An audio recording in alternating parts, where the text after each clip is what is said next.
ಓಂ ಶಾಂತಿ. ದಿನಾಂಕ ಆಗಿದೆ 21/8/2026.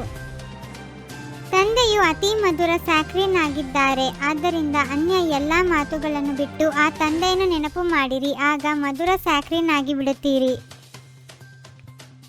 ತಂದೆಯು ನಿಮಗೆ ಇಂತಹ ಶ್ರೀಮತವನ್ನು ಕೊಡುತ್ತಾರೆ, ಯಾವುದರಿಂದ ಅರ್ಧಕಲ್ಪದವರೆಗೆ ಯಾರಿಂದಲೂ ಸಲಹೆಯನ್ನು ತೆಗೆದುಕೊಳ್ಳುವ ಅವಶ್ಯಕತೆ ಇರುವುದಿಲ್ಲ. ಆತ್ಮಿಕ ತಂದೆಯು ಮಧುರಾತಿ ಮಧುರ ಆತ್ಮಿಕ ಮಕ್ಕಳಿಗೆ ಪ್ರೀತಿಯಿಂದ ಜ್ಞಾನವನ್ನು ನೀಡಿ ಅವರನ್ನು ಸುಖಧಾಮದ ಯೋಗ್ಯರನ್ನಾಗಿ ಮಾಡುತ್ತಿದ್ದಾರೆ. ಪರಮಾತ್ಮನೊಬ್ಬನೇ ಸರ್ವ ಆತ್ಮರಿಗೆ ಸುಖ, ಶಾಂತಿ ಮತ್ತು ಸದ್ಗತಿಯನ್ನು ನೀಡುವವರು. ಆದ್ದರಿಂದ ದುಃಖದ ಸಮಯದಲ್ಲಿ ಎಲ್ಲರೂ ಅವರನ್ನು ನೆನಪು ಮಾಡುತ್ತಾರೆ. ಸಂಗಮಯುಗವು ಕಲ್ಪದಲ್ಲಿಯೇ ಅತ್ಯಂತ ಪವಿತ್ರ ಹಾಗೂ ಕಲ್ಯಾಣಕಾರಿ ಸಮಯವಾಗಿದ್ದು, ಇದೇ ಸಮಯದಲ್ಲಿ ಪರಮಾತ್ಮನು ಜ್ಞಾನವನ್ನು ನೀಡುತ್ತಾರೆ. ಸತ್ಯಯುಗದಲ್ಲಿ ಭಾರತವು ದೇವಿ ದೇವತೆಗಳ ಪವಿತ್ರ ರಾಜ್ಯವಾಗಿತ್ತು, ಆದರೆ ಈಗ ಅದು ಕಲಿಯುಗದಲ್ಲಿ ತಮೋಪ್ರಧಾನ ಸ್ಥಿತಿಗೆ ಬಂದಿದೆ.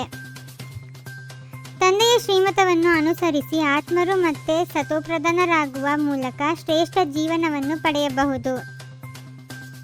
ಆತ್ಮವು ಒಂದು ಶರೀರವನ್ನು ಬಿಟ್ಟು ಮತ್ತೊಂದು ಶರೀರವನ್ನು ತನ್ನ ಸಂಸ್ಕಾರ ಮತ್ತು ಕರ್ಮಗಳ ಆಧಾರದ ಮೇಲೆ ಸ್ವೀಕರಿಸುತ್ತದೆ. ಪರಮಾತ್ಮನು ಎಲ್ಲ ಮಕ್ಕಳಿಗೂ ಸಮಾನವಾಗಿ ಜ್ಞಾನ ಮತ್ತು ಆಸ್ತಿಯನ್ನು ನೀಡುತ್ತಾರೆ, ಆದರೆ ಪ್ರತಿಯೊಬ್ಬರ ಪದವಿ ಅವರ ಪುರುಷಾರ್ಥದ ಮೇಲೆ ಅವಲಂಬಿತವಾಗಿರುತ್ತದೆ. ಮಾಯೆಯ ಪ್ರಭಾವದಿಂದ ತಂದೆಯ ನೆನಪು ಮರೆತು ಹೋಗಬಹುದು, ಆದ್ದರಿಂದ ನಿರಂತರ ಅಭ್ಯಾಸ ಮತ್ತು ಪುರುಷಾರ್ಥ ಅಗತ್ಯವಾಗಿದೆ. ಗೃಹಸ್ಥ ಜೀವನದಲ್ಲಿಯೇ ದೇಹಾಭಿಮಾನವನ್ನು ಬಿಟ್ಟು ಆತ್ಮಾಭಿಮಾನದಲ್ಲಿ ಸ್ಥಿರವಾಗಿರುವುದು ನಿಜವಾದ ಯೋಗವಾಗಿದೆ. ಜ್ಞಾನಾಮೃತವನ್ನು ಪ್ರತಿದಿನ ಸೇವಿಸುವ ಮೂಲಕ ಆತ್ಮವು ಬಲಶಾಲಿಯಾಗಿ ವಿಕಾರಗಳಿಂದ ಮುಕ್ತವಾಗಲು ಸಾಧ್ಯವಾಗುತ್ತದೆ. ಯೋಗಾಗ್ನಿಯ ಮೂಲಕವೇ ಆತ್ಮದ ಪಾಪಗಳು ಮತ್ತು ವಿಕರ್ಮಗಳು ಭಸ್ಮವಾಗುತ್ತವೆ. ಸಾಮಾನ್ಯ ಅಗ್ನಿಯಿಂದ ಆತ್ಮ ಶುದ್ಧವಾಗುವುದಿಲ್ಲ. ರಾವಣ ರಾಜ್ಯದಲ್ಲಿ ಆತ್ಮರು ದುಃಖ ಮತ್ತು ಬಂಧನದಲ್ಲಿರುತ್ತಾರೆ. ರಾಮರಾಜ್ಯದಲ್ಲಿ ಎಲ್ಲರೂ ಸುಖ, ಶಾಂತಿ ಮತ್ತು ಪವಿತ್ರತೆಯನ್ನು ಅನುಭವಿಸುತ್ತಾರೆ.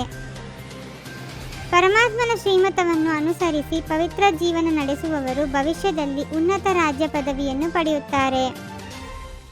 ಪ್ರೀತಿ ಬುದ್ಧಿಯಿಂದ ತಂದೆಯನ್ನು ನೆನಪು ಮಾಡುವ ಆತ್ಮರು ವಿಜಯಶಾಲಿಗಳಾಗಿ ಸ್ವರ್ಗದ ಅಧಿಕಾರಿಗಳಾಗುತ್ತಾರೆ. ದೇಹಾಭಿಮಾನಿಗಳು ಆ ಉನ್ನತ ಪದವಿಯನ್ನು ಪಡೆಯಲು ಸಾಧ್ಯವಿಲ್ಲ. ಈ ಸಂಪೂರ್ಣ ಜ್ಞಾನವು ಆತ್ಮರನ್ನು ಪತಿತ ಸ್ಥಿತಿಯಿಂದ ಪಾವನ ಸ್ಥಿತಿಗೆ ಕರೆದೊಯ್ದು ಶಾಶ್ವತ ಸುಖ, ಶಾಂತಿ ಮತ್ತು ದೈವಿ ಜೀವನದ ವಾರಸುದಾರರನ್ನಾಗಿ ಮಾಡುತ್ತದೆ. ಜ್ಞಾನರತ್ನಗಳಿಂದ ತಮ್ಮ ಜೋಳಿಗೆಯನ್ನು ತುಂಬಿಸಿಕೊಳ್ಳಬೇಕಾಗಿದೆ. ಯಾವುದೇ ಪ್ರಕಾರದ ಸಂಶಯವನ್ನು ತರಬಾರದು. ಎಷ್ಟು ಸಾಧ್ಯವೋ ತಂದೆಯನ್ನು ನೆನಪು ಮಾಡುವ ಪುರುಷಾರ್ಥ ಮಾಡಿ ಪಾವನರಾಗಬೇಕಾಗಿದೆ. ಅನ್ಯ ಪ್ರಶ್ನೆಗಳಲ್ಲಿ ಹೋಗಬಾರದು. ಸದಾ ಜ್ಞಾನ ಸೂರ್ಯನ ಸಮ್ಮುಖದಲ್ಲಿರುವ ಅಂತರ್ಮುಖಿ ಸ್ವಮಾನಧಾರಿ ಭವ. ಯಾವ ಮಕ್ಕಳು ಜ್ಞಾನ ಸೂರ್ಯ ತಂದೆಯ ಸಮ್ಮುಖದಲ್ಲಿ ಸದಾ ಇರುತ್ತಾರೆಯೋ ಅವರು ಜ್ಞಾನ ಸೂರ್ಯನ ಸರ್ವಗುಣಗಳ ಕಿರಣಗಳನ್ನು ಸ್ವಯಂನಲ್ಲಿ ಅನುಭವ ಮಾಡುತ್ತಾರೆ. ಸದಾ ಹಾರುವ ಕಲೆಯಲ್ಲಿ ಹಾರುವುದೇ ಜಂಜಾಟಗಳ ಬೆಟ್ಟವನ್ನು ಪಾರು ಮಾಡುವುದಾಗಿದೆ. ಓಂ ಶಾಂತಿ. 21 ಜನ್ಮಗಳಿಗೆ 21 ಪರಮಾತ್ಮನ ಮಹಾವಾಕ್ಯಗಳನ್ನು ಆಲಿಸಿ ಹಾಗೂ ನಿಮ್ಮದಾದ ಈ ಚಾನೆಲ್ಗೆ ಲೈಕ್ ಮಾಡುವುದನ್ನು ಮರೆಯದಿರಿ.